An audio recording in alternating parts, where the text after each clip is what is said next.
हम इस 40 मिनट में इस सेक्शन को छोड़ करके कहीं और किसी दूसरे सेक्शन पे जा तो सकते नहीं है, तो यहाँ पे 40 मिनट हमें बिताने हैं। बाकी का जो अपना मॉक है उसको एनालाइज करके we can take certain actions, जिसकी वजह से हम शायद एक हफ्ते में 2 हफ्ते में, अगर इस बार 8 अटेम्प्ट किए तो 2 हफ्ते में वी कैन गारंटी कि यार चलो 9 क्वेश्चन अटेम्प्ट कर पाएंगे। फिर मैं जाता हूँ ऑड वन आउट पे, फिर पैराजम्बल्स पे, फिर वो जो एक पैसेज मैंने छोड़ा था या 2 पैसेज जो मैंने छोड़े थे वो, और उसके बाद फाइनली मैं आता हूँ, अगर मैं पिछले 3-1 साल की बात करूँ, 4 साल की, तो मैं आता हूँ फिर अपने पहले 1-2 साल तो कैट में आए थे सवाल आसान, पर इसमें जब सवाल मुश्किल आ जाता है तो तब आपको ना एक एक सेंटेंस का रोल सोचना ही सोचना पड़ता है।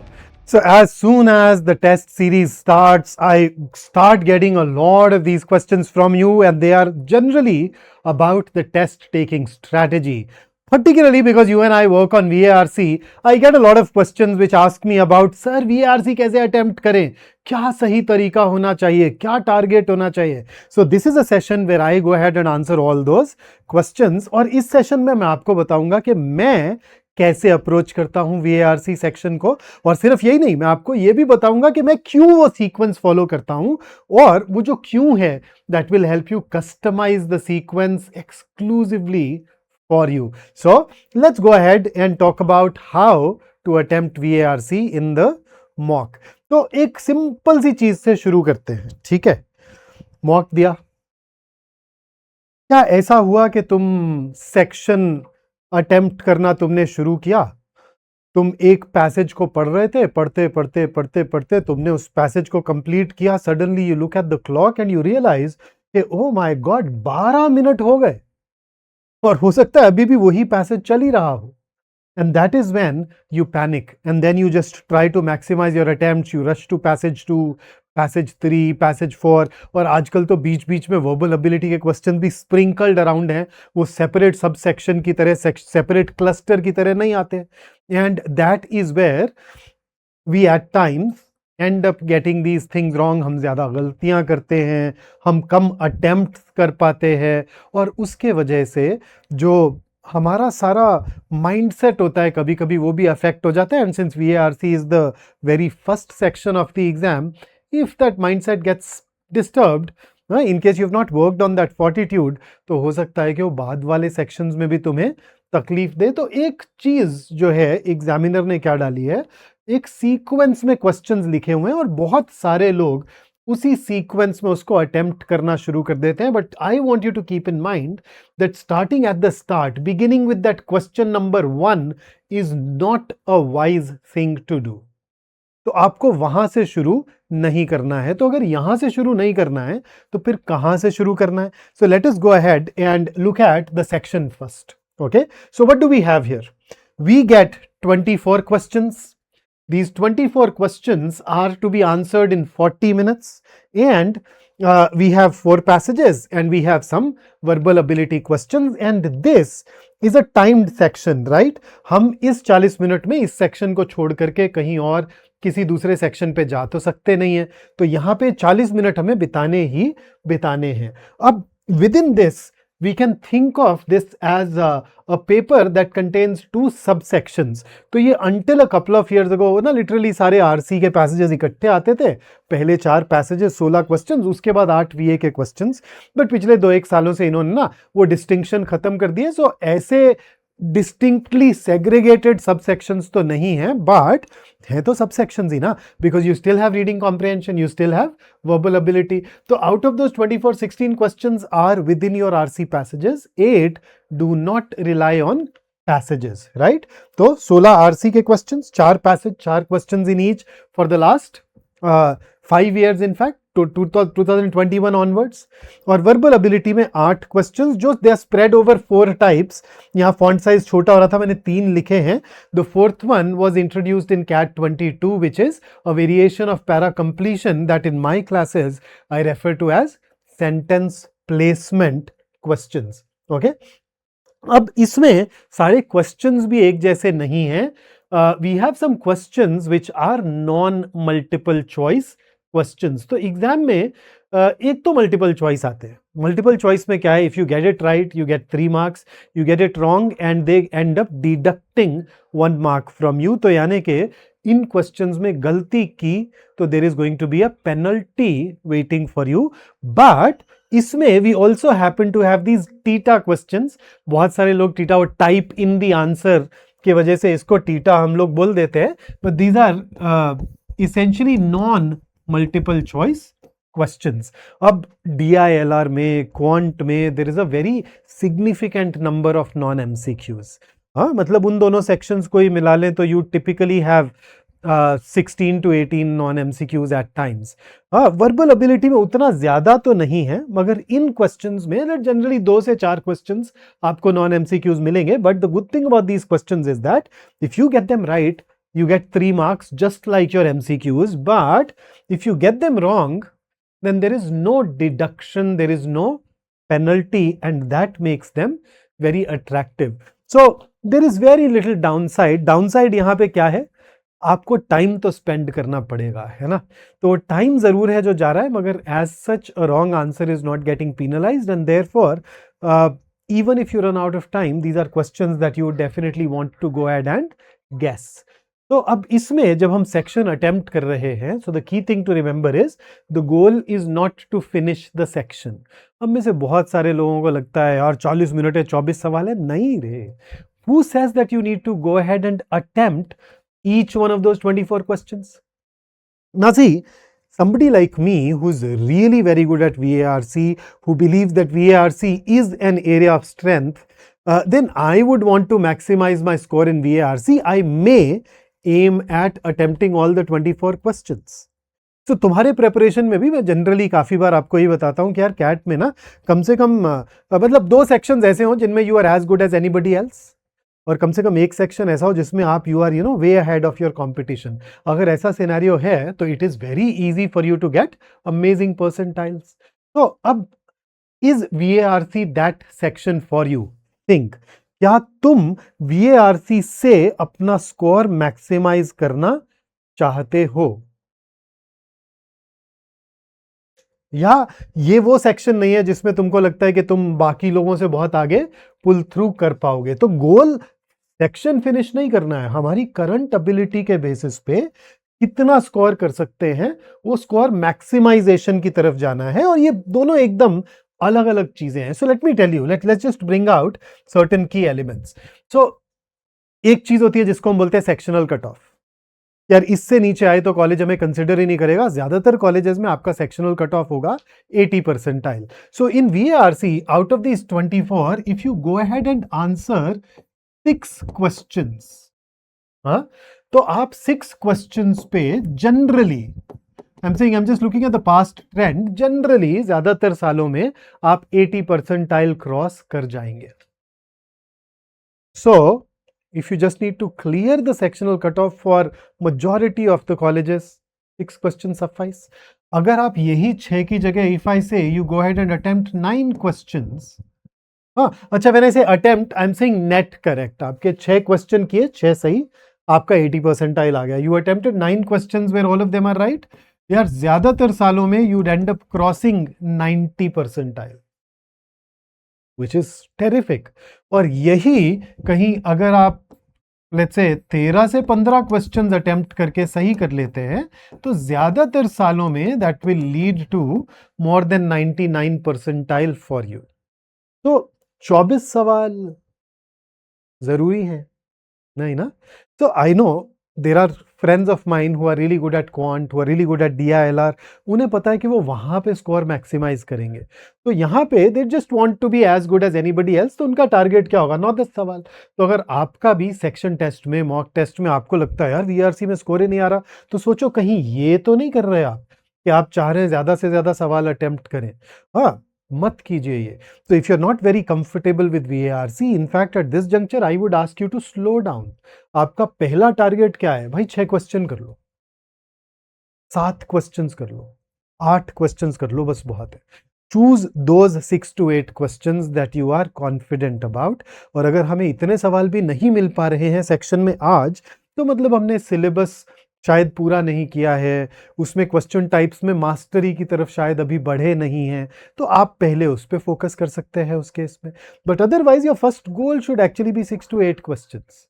एक बार ये हो गए तो उसके बाद फिर बाकी का जो अपना मॉक है उसको एनालाइज करके we can take certain actions, जिसकी वजह से हम शायद 1 हफ्ते में 2 हफ्ते में, अगर इस बार 8 अटेम्प्ट किए तो 2 हफ्ते में वी कैन गारंटी कि यार चलो 9 क्वेश्चन अटेम्प्ट कर पाएंगे, उसके और 2 हफ्ते में 10 क्वेश्चन अटेम्प्ट कर पाएंगे, and by the time you are there for the exam you can easily move towards this target. तो देखो आज कितने अटेम्प्ट कर पा रहे हो, कितने सही कितने गलत हो रहे हैं। तो ये वाली चीज पहले सॉर्ट करो कि सारे अटेम्प्ट करने ही नहीं है, that will suddenly take that pressure off you and you'd be able to shine in this particular section. सोचो ना 10 सवाल भी सही कर दिए तो एट दिस जंक्चर, मतलब ये तो फाइनल कैट वाले दिन की कहानी है ना, ये वाले स्कोर्स तो eight this juncture I think 10 सवाल भी अगर तुम सही कराए तो तुम 95 परसेंटाइल मॉक में तो ले ही आओगे। But of course we don't have to stay there, we continue to move forward and become better. तो आइए देखें अब हमें और करना क्या होगा।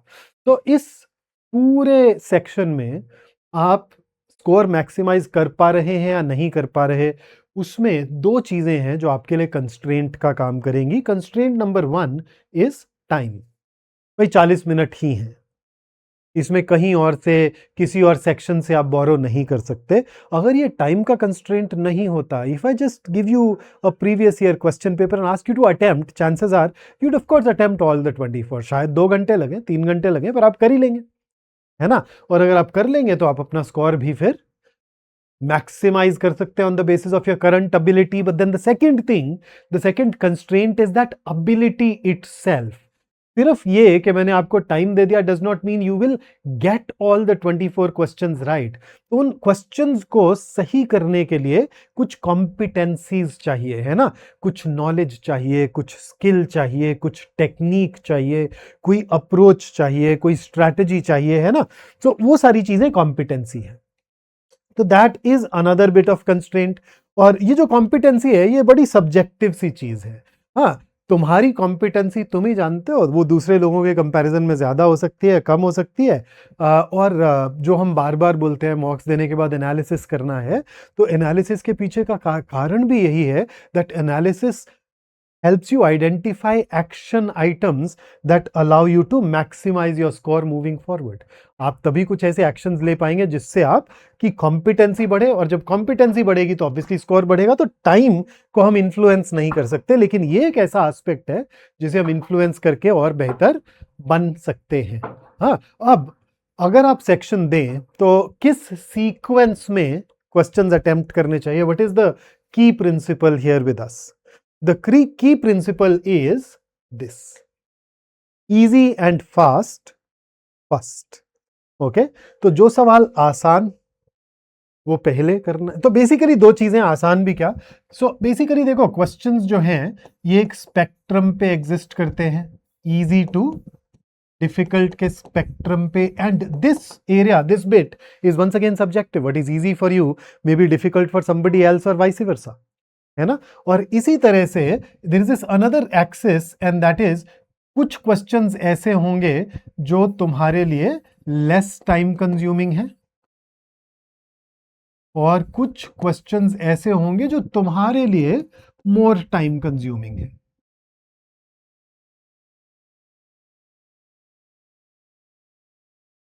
सो हम बेसिकली इन दोनों चीजों को आपस में मर्ज करके देखते हैं कि यार आइडियली मुझे सबसे पहले कौन सा क्वेश्चन करना है जो मेरे लिए आसान है और जिसमें मुझे कम टाइम लगता है, और इसके बेसिस पे you can go ahead and rank questions कि यार ये इधर जैसे जैसे आगे जाते जा रहे हैं मेरे लिए डिफिकल्टी लेवल बढ़ रहा है, या साथ में टाइम जो मैं कंज्यूम करता हूं वो बढ़ रहा है। So ideally you want to start with the set of questions जो तुम्हारे लिए आसान है और जो तुम्हारे लिए कम टाइम कंज्यूमिंग है।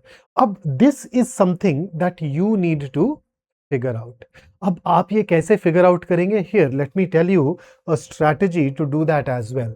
सो आपको पता है कि यू हैव रीडिंग कॉम्प्रिहेंशन।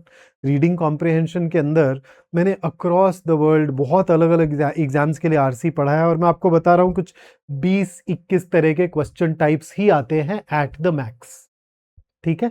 और उसके साथ में there are these different subject matters, different areas from which the passages get asked, है ना।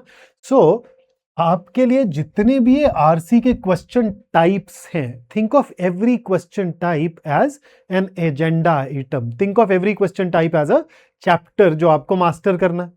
ठीक इसी तरह से वर्बल एबिलिटी में 4 क्वेश्चन टाइप्स हैं, आपको उनको मास्टर करना है। तो आप ना इन सारे क्वेश्चन टाइप्स को उठा करके डिवाइड देम अक्रॉस 3 एरियाज और 3 कॉलम्स। अब ये 3 कॉलम्स कौन से हैं?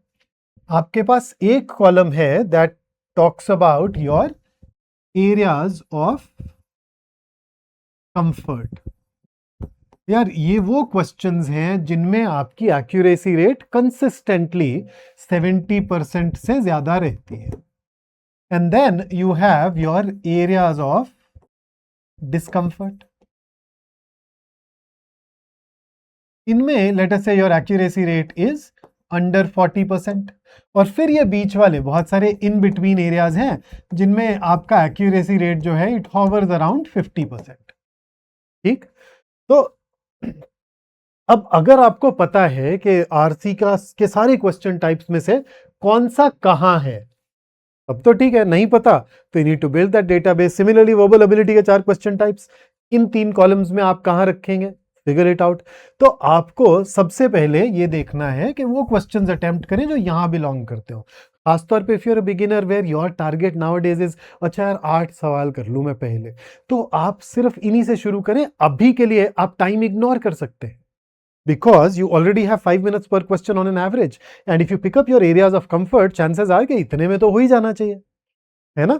आप चाहे तो शुरुआत में टाइम इग्नोर भी कर सकते हैं, but you need to know this. और इसमें सबसे डेंजरस एरिया पता है क्या है? ये वाला कॉलम, इन बिटवीन वाले, क्योंकि ये वो क्वेश्चंस हैं जिनको देख करके आपके मन में आता है यार कोशिश करूंगा तो हो जाना चाहिए। अब आप इस पे टाइम भी लगा देते हैं, लेकिन ये कभी सही होता है कभी गलत होता है। और देखो एनीथिंग बिलो 70% आपके नेगेटिव्स इतने कर देता है कि वो फिर अलीट परसेंटाइल टेरिटरी में आप जा नहीं पाते। तो इसलिए ये अंडरस्टैंडिंग आपको साथ साथ डेवलप करनी है। एरर लॉग मेंटेन करें और धीरे धीरे आप इसी में टाइम वाला एलिमेंट भी लाएं। आप ये भी देखें कि ऑन एन एवरेज हर एक क्वेश्चन टाइप आपको कितना समय लेता है। So once you have that database, you'd be able to run this through flawlessly. Okay. Now let me go ahead and talk about my sequence. My default template जिसमें मैं paper को order करता हूं। तो मेरी सीक्वेंस ये रही आपके सामने स्क्रीन पे। मैं शुरू करता हूं पैरा समरी से, उसके बाद मैं जाता हूं आरसी में 2 से 3 पैसेज अटेम्प्ट करता हूं। जरूरी नहीं है कि मैं तीसरा पैसेज यहीं अटेम्प्ट करूं। ठीक, I'll definitely attempt a couple of passages. After that, मैं हो सकता है तीसरा पैसेज करूं, मैं हो सकता है वर्बल एबिलिटी करूं।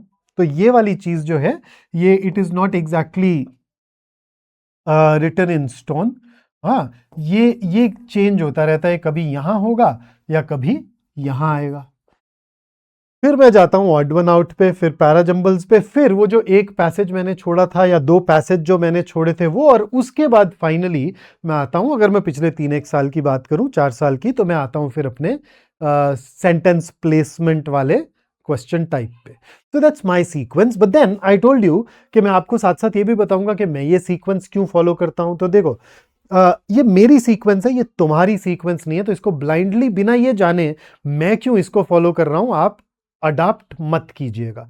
सो let me go ahead and tell you why I use this. So मैं क्यों शुरू करता हूं पैरा समरी से। तो यार देखो, तुम तो बहुत प्रैक्टिस करते हो, बहुत मेहनत करते हो, बहुत मॉक्स देते हो, तुम्हारे लिए शायद ये फैक्टर उतना रेलेवेंट नहीं होगा, पर मेरे केस में मेरा टेस्टिंग इतना फ्रीक्वेंट नहीं है जितना तुम्हारा।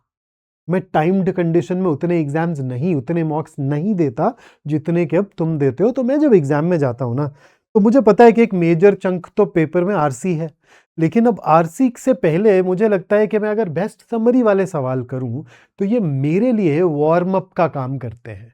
वार्म अप का काम क्यों करते हैं कि देखो इसमें आपको करना क्या है, एक पैराग्राफ पढ़ के उसका सेंट्रल आइडिया निकालना है। अभी सोचो आरसी में क्या करना होता है, हर एक पैराग्राफ का सेंट्रल आइडिया उसको पढ़ते टाइम दिमाग में रखना होता है। तो जनरली आपके पास पैसेज में 3 पैराग्राफ 4 पैराग्राफ होंगे, यहाँ पे एक ही पैराग्राफ है। एग्जैक्ट यही प्रोसेस मुझे वहाँ पे मल्टीपल पैराग्राफ्स के साथ करनी है। तो ये मेरे लिए थोड़ा वार्म अप हो जाता है, और थोड़ा लो रिस्क भी है कि मैं बिना वार्म अप के कुछ ज़्यादा चैलेंजिंग चीज़ें उठाऊँ शायद that lack of testing can influence me, तो यहाँ पे वो भी मुझे इन्फ्लुएंस नहीं करती। और फिर इसके अलावा आरसी में कई बार होता है ना बहुत डीपली कॉम्प्रिहेंड करना, रीजनिंग यूज करना, यहाँ पे इतना रिगरस एनालिसिस नहीं चाहिए। I just read it, then I go to the answer choices and start using elimination. Remember वो डिस्टॉर्शन देखना, एडिशन देखना, डिलीशन देखना, वो सब कुछ। तो मेरा जो बेस्ट समरी के जो 2-1 सवाल हैं, मैं जब 2-3 जो भी सवाल आए वो करने के बाद में now I am ready to take on RC passages, right. तो मैं इसलिए यहां से शुरू करता हूं। तो अगर आपको लगता है कि आपको वार्म अप की जरूरत है तो आप भी ये कर ले। अच्छा, on top of that I know कि यार मैं इसको अंडर 60 सेकेंड्स में यूजुअली कर लेता हूं, तो मुझे ज़्यादा चैलेंजिंग भी नहीं लगते, मुझे ज़्यादा टाइम भी नहीं लगता, मेरे लिए आरसी का वार्म अप भी हो जाता है। तो as a result I go ahead and start with this. इसके बाद फिर मैं आता हूं पैसेजेस पे। अब मेरा वार्म अप हो गया, अब पैसेज पे। अब पैसेज पे क्यों? क्योंकि यार लार्ज चंक तो पैसेज ही है ना। हाँ, उसमें सोचो एक पैसेज मैंने पढ़ा which is what around 500 words, right. वो 500 वर्ड्स पढ़ने के बाद में मैं 4 क्वेश्चन आंसर कर पाऊंगा। Come to think of it really, मतलब ऑन एन एवरेज अगर मैं पिछले 5 साल देखूं तो you reading what close to, अगर मैं क्वेश्चन भी ऐड कर दूं साथ में, तो मतलब पर क्वेश्चन आरसी पैसेज में you are reading what around 129 odd words plus question में जो वर्ड्स हैं वो, तो बहुत इम्पैक्टफुल हो जाता है। और सिर्फ यही नहीं, और इसमें ऐसा नहीं कि मैं ब्लाइंडली शुरू कर लेता हूं, मैं सबसे पहले थोड़ा टाइम बिताता हूं in order to figure out कि मुझे कौन सा पैसेज सबसे पहले करना है, कौन सा उसके बाद, फिर कौन सा उसके बाद, फिर कौन सा उसके बाद। So I decide on that sequence. और ये मैं सीक्वेंस किस चीज के बेसिस पे डिसाइड करता हूं? मैं ये डिसाइड करता हूं 2 चीजों के बेसिस पे। एक तो ये रेशियो देखता हूं, पैसेज कितना लंबा है, इसके बाद क्वेश्चंस कितने हैं। तो पिछले कुछ साल से ये नंबर ऑफ क्वेश्चंस तो फिक्स ही हैं 4, तो मैं बस एक बार आई बॉल कर लेता हूं पैसेज कितना लंबा है। कभी कभी ऐसा होता है that you may get a really lengthy passage, तो वो मेरे लिए थोड़ा डाउन द प्रायोरिटी सीक्वेंस हो जाएगा। इसके बाद दूसरी चीज जो मैं देखता हूं वो है how familiar I am with the subject matter that it deals with. तो वो जो आप लिस्ट बनाए थे, कॉलम्स बना रहे थे ना, 3 areas of comfort, areas of discomfort, आप उसमें जब कुछ खास सब्जेक्ट मैटर्स के पैसेज आए और आपको आसान लगे तो उन एरियाज को अपने एरियाज ऑफ कंफर्ट में डाल दें, उन जॉनराज को एरियाज ऑफ कंफर्ट में डाल दें। और जिनमें अक्सर समझने में बड़ी मुश्किल होती है, आपको बड़ा मुश्किल लगता है, उसको एरिया ऑफ डिस्कंफर्ट में डाल दें। फिर धीरे धीरे आप एरियाज ऑफ डिस्कंफर्ट पे काम करके उनको एरियाज ऑफ कंफर्ट में लेकर के जाते हैं, राइट। तो मेरे लिए वो familiarity वाला चीज is the other thing, because I know which subject matters I find easy, I can actually go ahead and prioritize those. तो 2 से 3 पैसेजेस, अब ये डिपेंड करता है कि डिफिकल्टी लेवल कितना है, राइट। अगर मुझे लगेगा कि यार 2 पैसेज तो ठीक है, बाकी के 2 पैसेज में ओ हो like they appear very difficult to me, तो फिर मैं हो सकता है 2 पैसेजेस करके फिर वीए में चला जाऊं। क्योंकि at the end of the day remember, when the time runs out I want to leave only those questions out that are challenging for me. अब जब तक मैंने 24 के 24 सवाल देखे नहीं, मुझे कैसे पता चलेगा कि कौन सा सवाल चैलेंजिंग है और कौन सा नहीं। तो आई वुड रादर देन, अगर मुझे ज़्यादा डिफिकल्ट लग रहा है बाकी के 2 पैसेज, तो मैं हो सकता है वर्बल एबिलिटी को साथ में अभी यहीं स्कैन कर लूँ। और पैसेज करते टाइम भी देखो, तो इसमें आप में से कई लोग साथ में एक और फैक्टर जोड़ते हैं, question type. But I think considering that there only a handful of question types in RC, अभी से लेके कैट तक, you can master each one of those question types and make that bit irrelevant. हाँ, पर फिर भी अगर passage करते टाइम किसी एक क्वेश्चन में आप फंस रहे हैं, श्योर नहीं है, टाइम ज्यादा लग रहा है, तो उसे मार्क फॉर रिव्यू करके आगे चले जाओ। Beyond a point learn to cut your losses and move on. अब पैसेज पढ़ लिया इसलिए 4 क्वेश्चन अटेम्प्ट करने ही करने हैं, ये मत कीजिएगा। आप डीआई में करते हैं क्या ये कि नहीं मुझे तो अब सारे क्वेश्चंस अटेम्प्ट करने ही करने हैं, मैंने सेट उठा लिया तो बीच में कोई नहीं हुआ तो छोड़ भी दिया। So learn to move from this fast. अब नेक्स्ट बिट, अब क्यों ये पैराग्राफ ऑड, सेंटेंस आउट और पैराजंबल्स आगे? 0 डाउनसाइड, रिमेंबर नॉन एमसीक्यूज हैं ये। और इसमें भी मैं पैराग्राफ ऑड सेंटेंस आउट पहले इसलिए करता हूं क्योंकि इसमें सारे सेंटेंस पढ़ के मुझे पैराग्राफ की थीम के बारे में सोचना है, और फिर एक जो उस थीम को बिलोंग नहीं करता वो बाहर छोड़ देना है। अब remember, I have already gone through best summary, I have already gone through RCs. My ability to identify theme is primed up. Plus, इसमें मुझे सारी सीक्वेंस नहीं बनानी है, बट कुछ ऑब्वियस क्लूज अगर दिख गए तो उससे एक दो सेंटेंस भी लिंक कर लूंगा तो एलिमिनेशन फास्टर है. That is why I prefer attempting odd sentence out before I attempt parajumbles. तो मेरा जो पर्सनल एनालिसिस है उसमें मैंने देखा कि मुझे इनमें कम टाइम लगता है एज कंपेयर टू पैराजम्बल्स. तो I obviously as a result prioritise them और उसके बाद में फिर मैं पैराजम्बल्स में आ जाता हूं. मेरे पुराने साथी पैराजम्बल तो कैट में जब से मैंने पढ़ाना शुरू किया है, जब मैं कैट दे भी रहा था तब से लेके आज तक 2 ही साल ऐसे हुए हैं कि पेपर में पैराजंबल ना मिले हो. So it's a question type that I am very intimately familiar with as well. तो टीटा कोई नेगेटिव मार्किंग है नहीं. अब मैंने ऑलरेडी आरसी के 2 से 3 पैसेज कर लिए तो मेरे पास ऑलरेडी काफी सारे मार्क्स आ चुके हैं. मतलब इस जंक्चर तक आते आते मैं कम से कम 10 सवाल कर चुका हूं, यानी कि मैं कम से कम 92 परसेंटाइल क्रॉस कर चुका हूं. राइट. तो अब और कई बार पैराजम्बल्स ट्रिकी भी हो जाते हैं ना, तो जो सबसे चैलेंजिंग चीजें होती है ऐसे उसको एज सच लास्ट के लिए भी नहीं छोड़ना चाहिए ना. तो मैं यहाँ पे इन पे थोड़ा सा टाइम लगाता हूँ और उसके बाद मैं इनको कर लेता हूँ. अगर मैं श्योर हूं तो आंसर मार्क कर दिया, श्योर नहीं हूं तो मार्क फॉर रिव्यू कर दिया, एटलीस्ट आंसर डाल करके. राइट. और फिर उसके बाद में I just go ahead come back, फिर पैसेजेस कर लिए बाकी के 1 या 2, और मैं जनरली ये सेंटेंस प्लेसमेंट वाले क्वेश्चन लास्ट में करता हूं. तो बेसिकली मैं कॉल लेता हूं कि अब मैंने सारे सवाल देख लिए, अब मुझे वो पैसेजेस करने हैं कि सेंटेंस प्लेसमेंट करना है, और ऑलमोस्ट इनवेरिएबली मैंने देखा कि मैं जनरली इनको लास्ट में कर ही रहा होता हूं.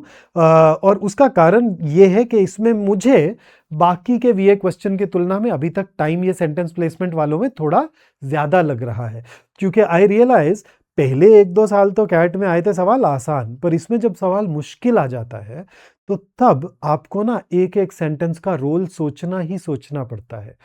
कैट में डिफिकल्ट क्वेश्चंस आते ही वो आइडिया बेस्ड क्लूज की टेरिटरी में चला जाता है, वर्ड बेस्ड क्लूज नहीं रहते, और वहां पे चूंकि डिफिकल्ट क्वेश्चंस में वो इसी तरह की चीजें कर रहे हैं तो मैं इसको थोड़ा सा, और पिछले साल थोड़ा कंपैरेटिवली मुश्किल आए भी थे तो मैं अभी के लिए इनको बाद में डाल रहा हूं. But then you can always compare and then take a call कि यार आरसी पहले करें या ये पहले करें. तो इसमें भी बेसिकली क्या है, पता है एक पैसेज तो सबसे टफ होगा ही, हो सकता है वो पैरा कंप्लीशन से आसान हो सकता है वो मुश्किल हुआ तो बिल्कुल लास्ट में कर लूंगा, अदरवाइज पहले कर लूंगा. बट मैं आरसी में जनरली अच्छा हूं तो मुझे जैसा भी मुश्किल हो, बहुत मुश्किल होता है तो भी मुझे लगता है कि मेरे से तो हो ही जाएगा. हाँ, तो the whole idea behind this and this is, if the time runs out आप वो सवाल छोड़ें जो आपसे नहीं होने वाले थे या बहुत ज्यादा टाइम कंज्यूमिंग थे आपके लिए.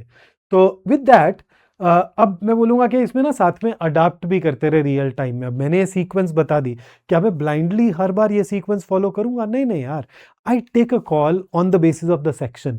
मुझे पता है ज्यादातर केसेस में that works for me. It does not mean that in a given section that is the strategy that I will blindly follow. तो मैं ना सबसे पहले ट्रियाज करता हूँ. ट्रियाजेस कौन सा पैसेज पहले करना है, कौन सा बाद में, और मैं 60 सेकंड कर रहा हूं. आई जनरली रेकमेंड कि आप 1 से 2 मिनट ले लें, आप ये भी एक बार हल्का सा स्कैन कर ही लें, देख लें कोई नया क्वेश्चन टाइप तो नहीं है. हाँ, आ जाते हैं कभी कभी, once in a blue moon. तो उस तरह से वो ट्रियाज करके आपको बेसिकली क्या करना है, सारे 4 पैसेज पहले तो स्कैन करें और डिसाइड कर लें कि इनको किस सीक्वेंस में आप अटेम्प्ट करने वाले हैं. राइट.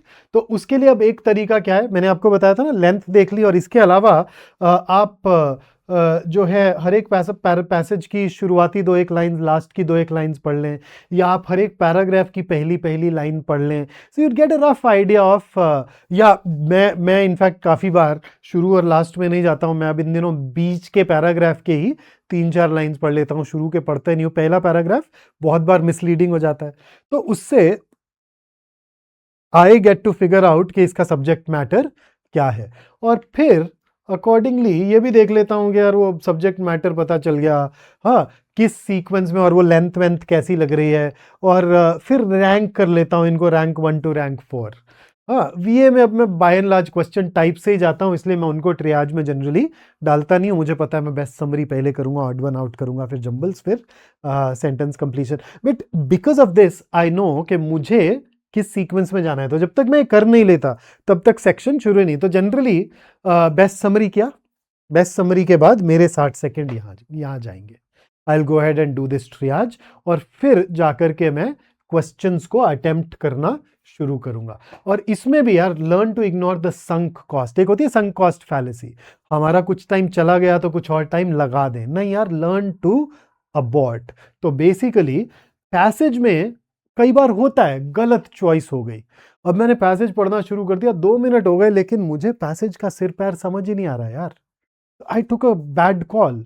अब जब मुझे दिख ही गया 2 मिनट के अंदर अंदर के यार इट्स अ बैड कॉल, और 2 मिनट आपके लिए, मैं जनरली अपने लिए तो 1 मिनट ही मान करके चलता हूँ इसको, तो आप 2 मिनट के अंदर अंदर अगर कोई ट्रैक्शन नहीं आ रही, move on to some other passage, learn to cut it. हमें कई बार लगता नहीं यार 2 मिनट लग गए, थर्ड टाइम इसी पे लगा लूँ, यार आसान होता हो जाता तुमसे अब तक, क्या पता कुछ और ज़्यादा आसानी से हो जाए। आपने बाकी अभी किए नहीं ना, करके वापस आप हमेशा आ ही सकते हैं। हाँ, और यही वर्बल एबिलिटी में भी मैं करता हूँ कि यार 30 सेकंड अगर हो गए क्वेश्चन पे और मैंने देखा कि यार मुझे कोई खास समझ नहीं आ रहा है ये क्या बात कर रहा है, या अगर ये ऑड वन आउट है, सेंटेंस प्लेसमेंट है, पैराजंबल्स है, मुझे कुछ क्लूज भी ऐसे ऑब्वियस से कुछ नहीं दिख रहे हैं, तो अगर ये टीटा क्वेश्चन हुआ तो मैं अपना बेस्ट गेस इसमें लगा करके मार्क फॉर रिव्यू करके आगे चला जाऊंगा, और अगर ये एमसीक्यू हुआ तो मैं छोड़ ही दूंगा, then I will simply move on from here, right. और इसके अब इसी में रिलेटेड इससे एक चीज कि यार ये गैस क्या एमसीक्यू में भी कर ना लूं, तो भाई मतलब अब एमसीक्यू में एक ये फाइनल पास फिल्टर का ध्यान रख लो, आप गैस तभी करें जब आपने 2 ऑप्शंस एलिमिनेट कर लिए हैं, क्योंकि थोड़ी कॉन्फिडेंट गैस हो जाएगी and on the whole probability आपके फेवर में जाएगी। यार अगर वो दिन आपका नहीं भी हुआ तो भी चांसेस आर के ब्रेक इवन तो हो ही जाए, एटलीस्ट जो एक भी सवाल सही हो गया तो अगले 3 सवाल गलत भी हो गए, किस्मत बिल्कुल नहीं चल रही, बहुत ही कम चल रही है, तो भी चीजें बैलेंस हो जाए। पर ये सिर्फ कैट और जैट के लिए है, बाकी कुछ और एग्जाम्स में मैं शायद अलग तरीके की बातें करूं, तो वहां पे इसको पोर्ट मत करना। तो अब एक बार आपको सारे का सारा फिर से दिखा देता हूं कि 40 मिनट में मैं क्या कर रहा हूं, या मैं आपको क्या करने के लिए एडवाइस कर रहा हूं। So here you go. तो आप शुरुआत में अराउंड 2 मिनट तक ट्रियाज करेंगे, शुरू से 2 मिनट तक। उसके बाद मैं अगर हूं तो भाई मैं 3 मिनट में अगले 2 पैरा समरी के सवाल कर लेता हूं, उससे भी कम में कर लेता हूं, बट रफली ये आपके लिए हो सकता है 2 to 6 मिनट्स हो जाए। फिर उसके बाद पैसेजेस 1 to 2 या 1 to 3, जनरली 3 पैसेज में करता हूं। फिर मैं आ जाता हूं ऑड वन आउट और पैरा जंबल्स पे, उसके बाद में मेरा जो हार्डेस्ट पैसेज बचा होता है वो, और फिर मैं थोड़ा रिव्यू कर लेता हूं। और यहाँ पे अच्छा मैंने टीटा डाल दिया, माय बैड। यहाँ पे आकर के फिर मैं अपना जो सेंटेंस प्लेसमेंट है वो कर लेता हूं, और अगर बाई चांस कोई पैराजंबल एराजंबल मैंने छोड़ा हुआ हो यहाँ पे, तो मैं उसको भी यहीं पे आकर के एड्रेस कर लेता हूं। यार कोई आंसर तो मार्क करना है, टीटा है तो छोड़ना नहीं है, चाहे रैंडम गैस ही क्यों ना ले लूं, राइट। तो वो वाली चीज मैं आखिरी 2 मिनट में करता हूं, लेकिन 2 चीजें, पहला ये सीक्वेंस मेरा है आपका नहीं, आप अपने स्ट्रेंथ के बेसिस पे, अपने एनालिसिस के बेसिस पे अपनी सीक्वेंस डिसाइड करेंगे। और दूसरा, ये जो टाइमलाइंस है ना, ये इंडिकेटिव है यार, ये मेरे पे बेस्ड है, और इसमें my goal is to attempt all the 24 questions, right? That may not be your goal. You may not have that kind of skill set today. तो हो सकता है कि आप ये 2 से 5 की जगह बोले मैं 2 से 10 लूंगा पैरा समरी के।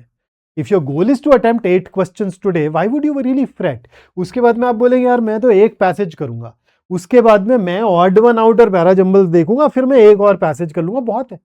शायद आप उतने में ही पूरा टाइम बिता लें, उसके बाद टाइम बचे तो कुछ और उठाएं, but eventually when you become really skilful, then this is where you would reach. So I'll just leave you with a look at it, right? तो ये वाला चीज, तो आफ्टर 3-4 मॉक्स, आज हो सकता है आप मेरी सीक्वेंस शुरू कर भी लें, लेकिन यार कुछ एक मॉक्स के बाद में मेरी स्ट्रैटेजी छोड़ करके अपनी खुद की स्ट्रैटेजी बनाएं, वो चीजें करें जो आपके लिए काम करती हैं, क्योंकि रियल गेम तो वही है ना, आपको सारी चीजें कस्टमाइज करनी है, और आप अपनी स्ट्रैटेजी कैसे बना पाएंगे उसके लिए आपको कुछ चीजों का ध्यान देना पड़ेगा। पहली चीज, track your time as well as accuracy by following question types, और ये हर एक मॉक के बाद करना है। तो रिमेंबर, आरसी के सारे क्वेश्चन टाइप्स, वीए के 4 question types plus subject matter, आपको डालना है आपको उस तरह के सवाल में कितना टाइम लगता है, उस तरह के सवाल में आपका ओवरऑल एक्यूरेसी रेट कैसा आ रहा है, और ये हर एक मॉक के बाद आप बैठ के एनालिसिस करेंगे। दूसरी चीज, move what is costing you. आपने एक मॉक 2 मॉक दे दिए, एक स्ट्रैटेजी यूज कर ली, नहीं दे रही यार वो डिजायर्ड रिजल्ट, मतलब आपको लग रहा है कि उन क्वेश्चंस में टाइम भी लग रहा है और एक्यूरेसी भी नहीं आ रही, तो छोड़ दो ना उन सब चीजों को। अगर टाइम बचे तो करो, नहीं तो क्यों करो, राइट। और third and the last thing is trust data and not your gut. मैं कितनी बार क्लासेस में होता हूं जहां पे लोगों ना मुझे आजकल बोल रहे होते हैं सर पैरा जंबल्स में एक्यूरेसी नहीं आ रही, ऑड वन आउट में एक्यूरेसी नहीं आ रही, और मैं जनरली उनको बोलता हूं कि यार सबसे पहले ना तो अपना कॉम्प्रिहेंशन चेक करो, are you able to understand well. अगर आपकी कॉम्प्रिहेंशन खराब है तो फिर ये क्वेश्चंस थोड़े मुश्किल होंगे, पहले उसे प्रियोरिटाइज कर लो। But then they get back to me and say नहीं नहीं सर कॉम्प्रिहेंशन तो ठीक है मेरा, मैं पैसेज पढ़ता हूँ समझ में आता है, पर जब मैं उनसे पूछता हूँ कि अच्छा can you tell me your accuracy rate in comprehension based questions in RCs, तो निकल के क्या आता है उनमें 50% चल रही है एक्यूरेसी, 60% चल रही है एक्यूरेसी। आपको लग रहा है कि आपका एक्यूरेसी रेट वहां पे ठीक है, बट इन रियलिटी आपका एक्यूरेसी रेट वहां पर ठीक है नहीं। हाँ, तो अपनी गट फील से मत जाओ, तुम बस ये देखो कि डेटा क्या बोल रहा है। और अलग अलग क्वेश्चन टाइप्स में कुछ एबिलिटीज ऐसी हैं जो प्री रिक्विजिट्स हैं, तो जो प्रियोरिट उसके बेसिस पे आप प्रियोरिटाइज भी कर सकते हैं कि किस तरह के प्रिपरेशन पहले की जाए। तो एक आखिरी चीज के साथ में आई वुड लीव यू कि आज अगले मॉक देने से पहले 3 चीजें तो कर ही लो। सबसे पहले वो जो 0 to 2 मिनट से मैंने एवरेज ले लिया कि चलो 90 सेकेंड्स का ट्रियाज करोगे, सवाल बाद में, पहले ये। मैं हालांकि बेस्ट समरी पहले कर डालता हूं, बट मैं बोल रहा हूं आपके लिए ठीक नहीं है। 90 सेकंड में कम से कम आरसी पैसेजेस की सीक्वेंस डिसाइड हो जानी चाहिए। उसके बाद में कंसिस्टेंटली पेपर की तरह नबॉट रूल, अगर लगे नहीं सिर पैर समझ में आ रहा, जहां पे रियलाइजेशन हो गई वहीं पे छोड़ देना है, और एनालिसिस बहुत अच्छे से करना है।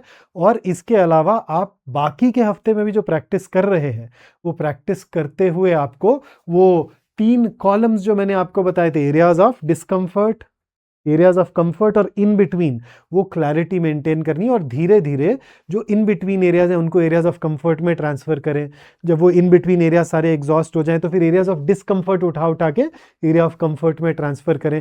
ये आपके 2 मॉक्स के बीच का प्लान होना चाहिए। So go ahead, think along these lines, work on some mocks. पहले 1-2 मॉक्स में चाहो तो मेरी स्ट्रैटेजी कॉपी कर लो, लेकिन उसके बाद depending upon your strengths, depending upon the kind of role that this section plays in the overall scheme of things for you, you will come up with your own strategy and do not hesitate in experimenting, right? आप बिल्कुल जो भी मॉक्स हैं घर पे बैठ करके किसी मॉक को उठा के या किसी सेक्शन टेस्ट में एक्सपेरिमेंट करें, उसके बाद मॉक पे जाके इंप्लीमेंट करें और देखें रिजल्ट आ रहा है कि नहीं आ रहा है, and then keep fine tuning it with the core principle being easy and less time consuming questions first.